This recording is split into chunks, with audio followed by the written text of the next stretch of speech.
Hey, happy Saturday, everyone.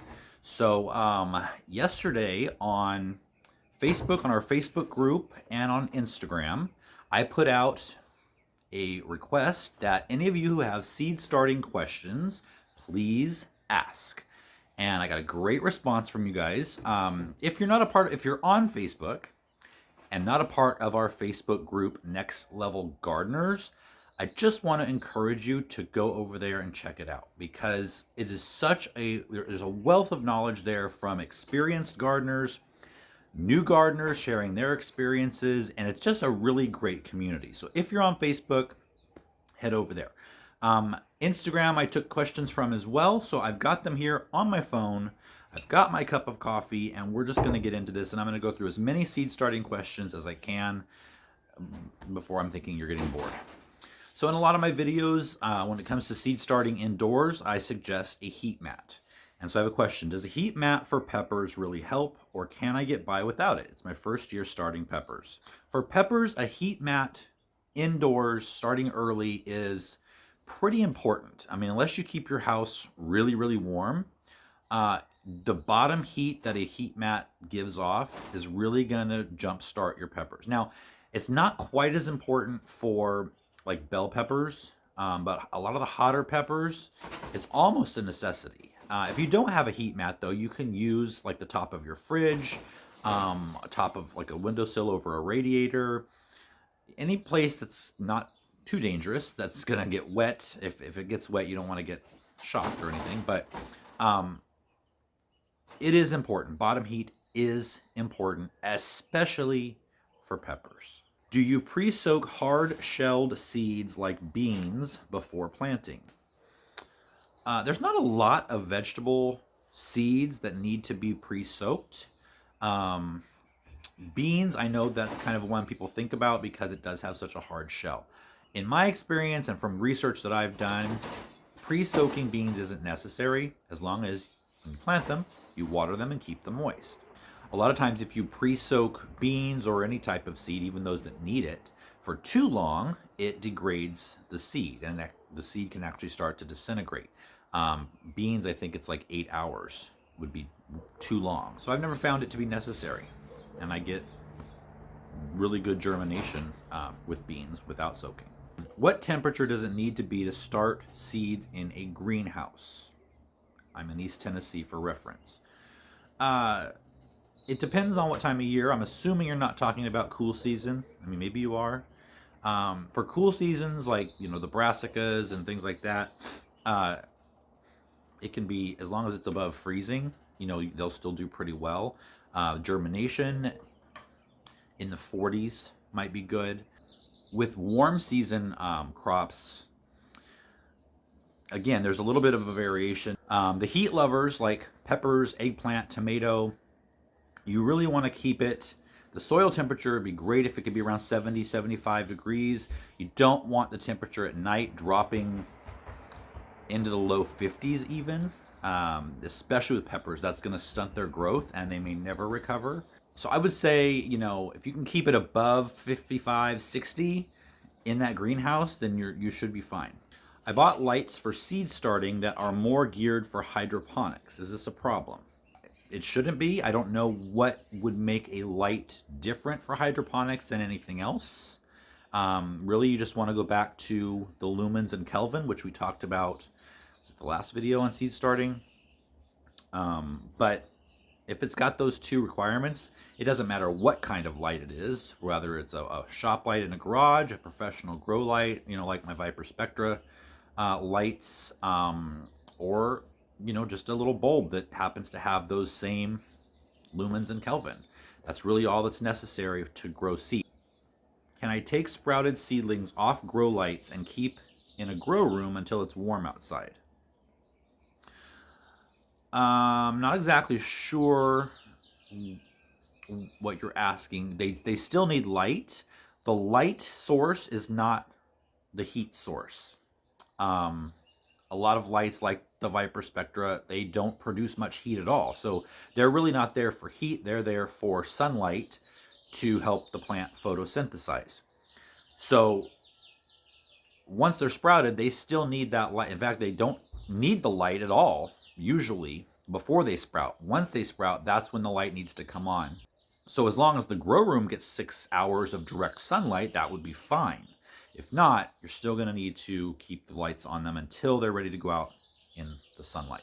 Do you fertilize your seedlings? If so, when and with what? How often? Thanks. Yeah, I do. You don't have to fertilize seeds when the seed has everything it needs inside of it to get started. Once that seed has germinated, I wait until about the time it gets its first true leaves. So the first leaves that come out are the seed leaves. And then the second set of leaves look like miniature versions of the adult plant. At that point, and that's probably like 2 weeks or so after they germinate. At that point, I will then start to use a liquid organic fertilizer. For me, I use Neptune's Harvest.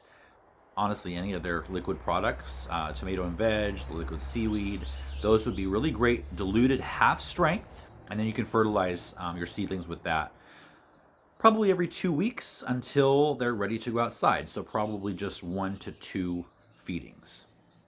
My pepper seedlings are 4 inches in starter soil. Should I transplant to 4 inches organic soil until the temperature rises? Kind of going along with our last question, if it's just the soil you're worried about, they'll be fine as long as they have some fertilizer. I wouldn't transplant any seedling until it looks like it needs it. And that would be if you can pull it out of the tray or the cell and see that the roots are very well arranged around that root ball and they're holding that root ball together. You might start to think about transplanting. You just don't want the roots to start wrapping around and around, which, unless they're in there a really long time, they won't do. If that happens, then that would be the only reason I would transplant that or pot that up plant, pot on, however you want to say it, to a very slightly larger container. You don't want to go from a cell, like one little cell, to like a gallon pot. That's too big of a jump. What do you do if your sprouts get leggy? I had a lighting issue and now it's fixed. Unfortunately, for most plants, there's nothing you can do. They are most likely too far gone. You can continue trying to grow them. If they haven't passed that point of no return, you're going to know very quickly. If they start laying over, they're for sure a goner. The only plant that I know of, or that I can think of offhand, that is okay with that are tomatoes, and that's because tomatoes grow roots all along their stem, and so that at that point you would want to plant it in something deeper where you can fill up a little bit of soil along the stem to get it to stand straight up, and then the tomato within a couple of weeks is going to start to produce roots around that little stem, and on it goes. Every other plant that I can think of, that's not going to happen, and it's just going to end up either dying or being too weak to stand up properly when the time comes where it needs to support itself. Which is better, starting seeds indoors or outdoors in a tray? Well, I think it's easiest to start outdoors. There are some drawbacks. Sun can dry out the seed tray much quicker than inside under a grow light, so you do need to keep an eye on them. It's also a little more difficult to keep an eye on them because they're not right there in your face to look at all the time and to remind you to check them. So there's a couple drawbacks to being outside, but obviously plants want to be outside. They want to be in the sunlight and most of the weather that we have.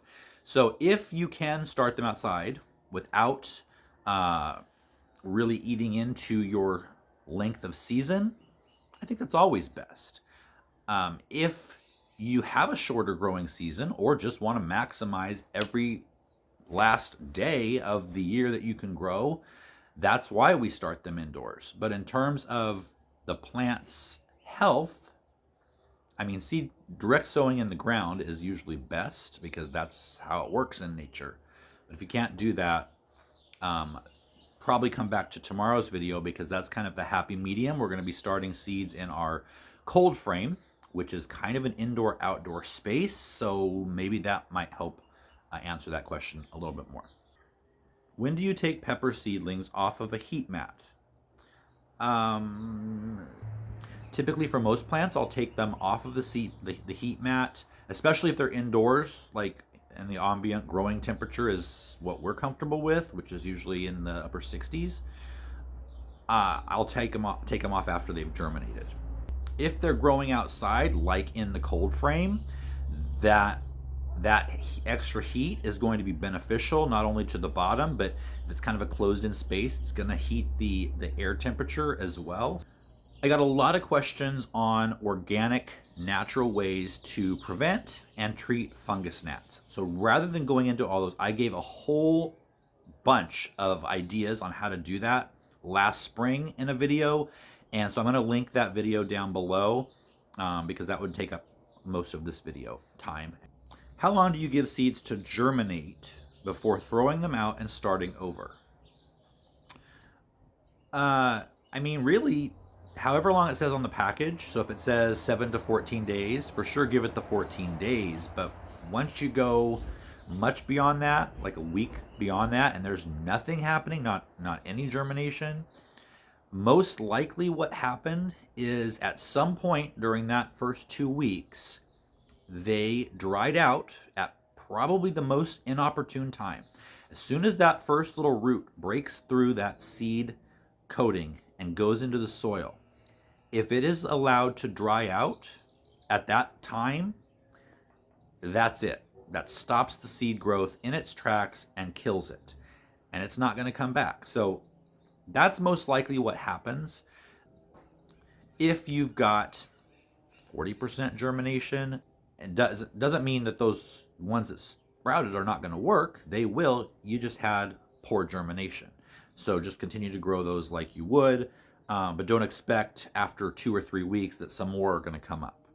They're genetically programmed to come up in a certain amount of time, and if they haven't, there's a problem, and you should start over.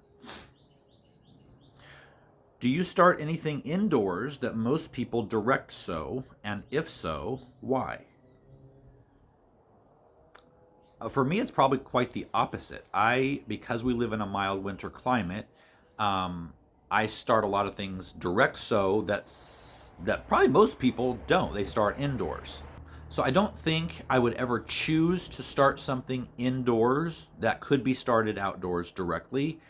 The only reason I do most of my indoor starting on this channel is for probably the majority of you who need that kind of thing because you live in a non-mild climate. So I'm not doing the indoor growing mainly for me. I'm doing it for you.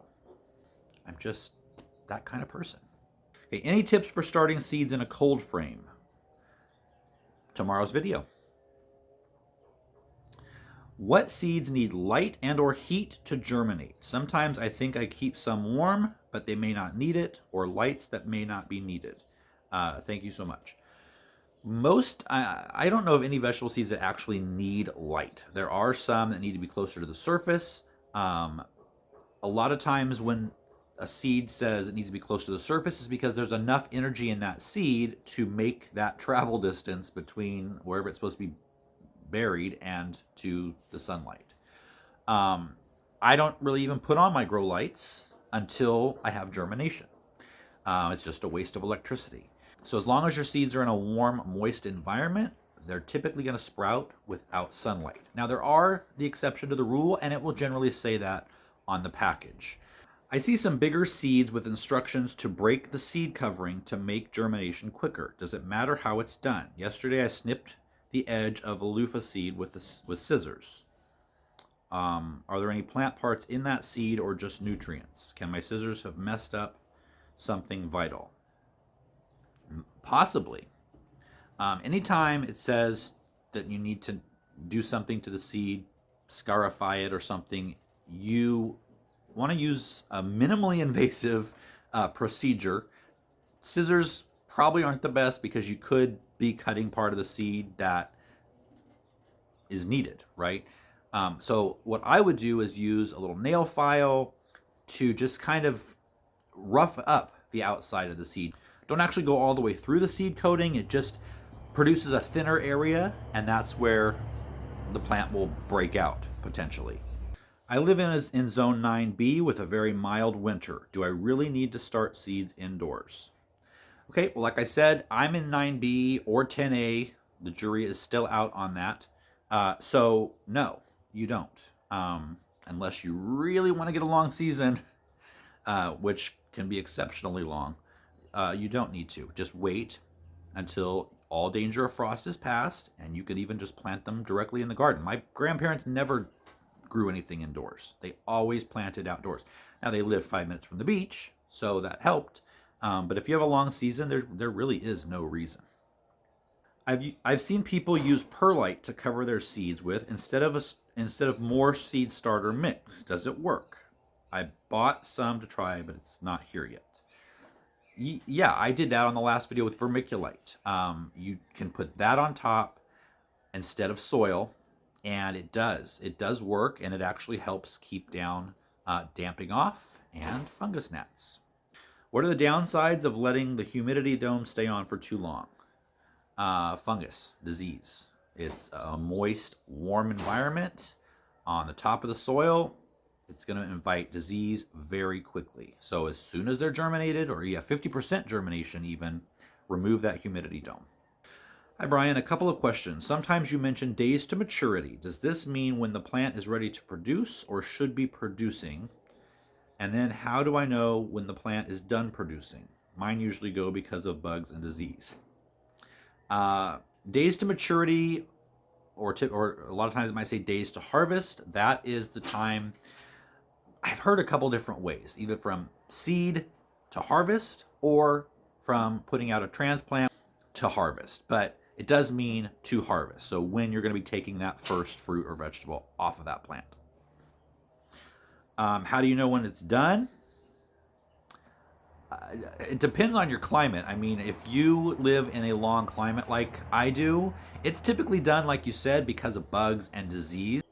Some plants that need the heat to produce, like tomatoes, they're going to stop producing new, and they might even stop ripening, so you'd have to pick those tomatoes.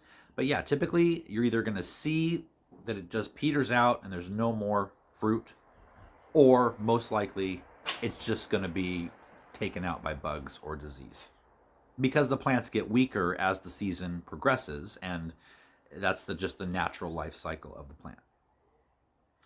I just read that soft neck garlic should be planted in the spring and not the fall. What is your opinion on this? I plant my soft neck garlic in the fall.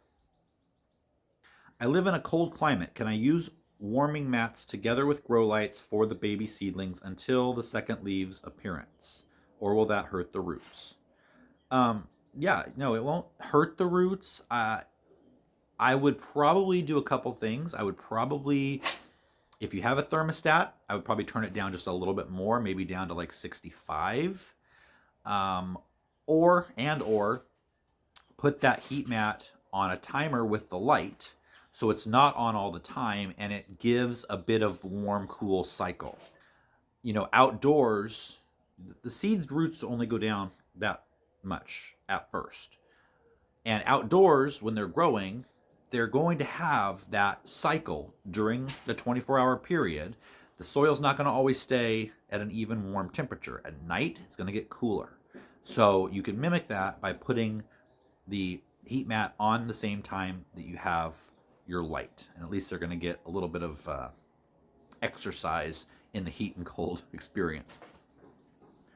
Have you ever had success with neem oil for squash bugs? I've never had success with neem oil for squash bugs. That's because we're fortunate enough here not to get squash bugs. Don't kill me, please. I know, I'm lucky. They're not in my area. Neem oil is supposed to work for squash bugs, but you know what works even better? Companion planting.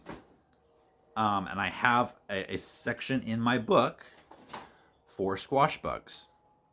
Yes, my new book, Companion Planting for Beginners, will teach you how to get rid of squash bugs or keep them from attacking the plants you want. I will give you one tip from there.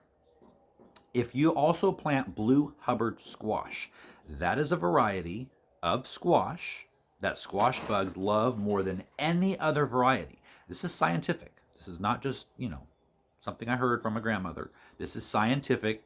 It's being used in commercial settings, being used on university campuses. If you plant squash bugs on the periphery of your garden, they are going to be a trap crop, and that is going to draw the squash bugs away from your zucchini and over to the blue Hubbard squash. Lots more of those tips in my book. I have some older seed packets someone gave me. Should I plant them? They are from 2019. Absolutely. In the span of 3 years, the degradation on those seeds is going to be very minimal, as long as they were kept in a cool, dry place. If they were kept in a warm, moist place, then you open the packet, they probably are either moldy or they've sprouted and died. But barring that, seeds last for years and years and years. They only have the date on the package because that is a legal thing that they have to do. But my grandparents grew seeds that were 10 years old or more easily, and I know that the longest, the oldest sprouted seed was 1,000 years old. So 3 years, nothing. How much light do you give a seedling, and does it differ depending on the veggie type, as in tomato versus bok choy? Well, it is true that tomatoes need more sun in the garden than bok choy.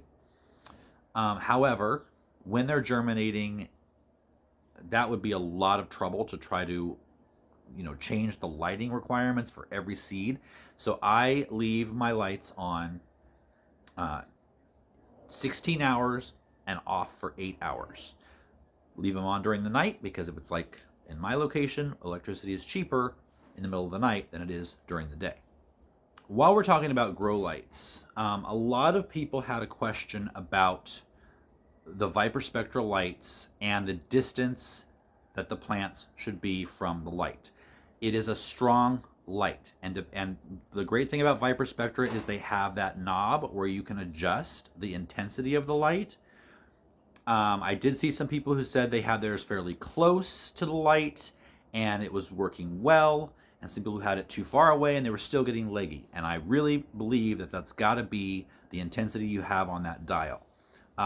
I usually grow between around 50% on the dial and within a foot or two of the canopy of the leaves. So it does take some experimentation. So just experiment for a little bit, but once you've got that down, it should be the same all the time. Paula Randall, she must know I have a companion planting book coming out. Did I mention that, by the way? What major companion plant is a must besides marigolds? Yeah, marigolds are like what everyone thinks of when you think of companion planting. Unfortunately, a lot of the things that marigolds are supposed to do, they don't do. There are actually a lot better companion plants. So if we're talking flowers to include with your vegetables, instead of talking specific types of flower or varieties of flowers, two of the most important companion plant types or for flowers are umbel flowers and daisy-shaped flowers. Umbel flowers are things like dill and achillea, and they have a flower that looks like an umbrella. And then daisy-type flowers have that big open center of pollen. The two are going to attract a good variety of pollinators and beneficial insects to help control the insect population, the bad insect population in your garden. So I would look for those types of flowers. But if you want more information, I've got a book. How does one decide when to start their seeds? Is there an average amount of time they stay inside before going outside? It's all so complicated that I just wait and plant outside because I have a long planting season in Texas. There's a real easy way to figure this out. I mentioned it before, and we've had thousands and thousands of you go and download this free automatic fill-in worksheet on my website, nextlevelgardening.tv. When you get there, click on downloads. It is going to ask to put in your email address. We don't spam people. I've sent out 1 or 2 emails in the entire time I've been collecting email addresses. So, but if you do that, you'll get that free download, and that will tell you, you just enter your last frost date, and that's going to tell you when to plant indoors, or when to start your seeds indoors, and then when they can go outdoors for every vegetable you can think of, almost. What if I start my seeds too soon? Will my plants still survive if they're more mature when I set them out once the weather is ready? As long as they have not outgrown their pot, in terms of the roots wrapping around, no, you're just that much further ahead. So the only reason I wouldn't start so soon, and just that worksheet will tell you, but is just to avoid the job of having to pot up or transplant or upplant, whatever you want to call it, those seedlings. I mean, that takes a lot of time. Once my seeds sprout, how important is it to have a fan blowing on them? First, I have to say, in the last video, a couple of you commented on why I put the fan there and had it going when I had the humidity dome on the tray. Well, that was just for demonstration purposes. I don't have the fan running. I don't have the light running until the germination has happened. The fan, though, is super important, I think, for two reasons. Number one, it keeps the top of the soil dry to get rid of fungus gnats and eliminate or cut down on damping off.